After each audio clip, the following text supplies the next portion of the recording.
করলাম মশলা ভেন্ডি বা মশলা ভেন্ডি, সাথে চিংড়ি মাছ দিয়ে।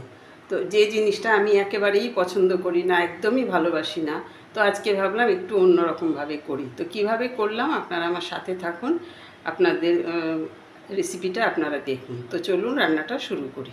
বানাবো ভেন্ডির তরকারি। তো ভেন্ডির তরকারি বানানোর জন্য ভেন্ডিগুলোকে তো কেটেই নিয়েছি। তো শুধু ভেন্ডি দিয়ে করব না, সেই সাথে কয়েকটা চিংড়ি মাছ নিয়েছি।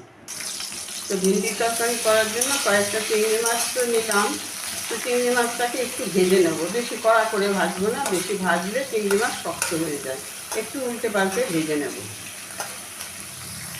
চিংড়ি মাছটা খানিকক্ষণ ভেজে নিলাম। এখন দিয়ে দিলাম কেটে রাখা ভেন্ডিটা, একটু নুন দিয়ে ভেজে নেব।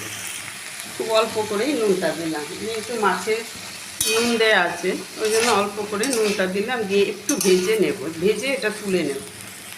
ভেন্ডিটা ভাজা হতে হতে একটা মশলা রেডি করব। নিয়েছি একটা পেঁয়াজ, কয়েক কোয়া রসুন, কাঁচা লঙ্কা, একটা টমেটো। এখানে নিয়েছি কিছু গোটা মশলা, গোটা জিরে, ধনে, মৌরি আর শুকনো লঙ্কা। একসাথে পেস্ট করব না, একটু আধ ভাঙা করে নেব। ভেন্ডি আর চিংড়ি মাছটা ভেজে নামিয়ে নিলাম, দিয়ে দিলাম আধ ভাঙা করে মশলাটা দিয়ে দিলাম, একটু কষিয়ে নেব। যেহেতু মশলাটা দিলাম, অল্প করে একটু নুন দিলাম, হলুদ গুঁড়ো দিলাম, মশলা জারটা দিয়ে একটু জল দিলাম, আবারও খানিকক্ষণ কষিয়ে নেব। মশলাটা খানিক কষিয়ে নিলাম। এখন দিয়ে দিলাম ভেজে রাখা ঢেঁড়স আর চিংড়ি মাছ, আবারও কিছুক্ষণ হতে দেব।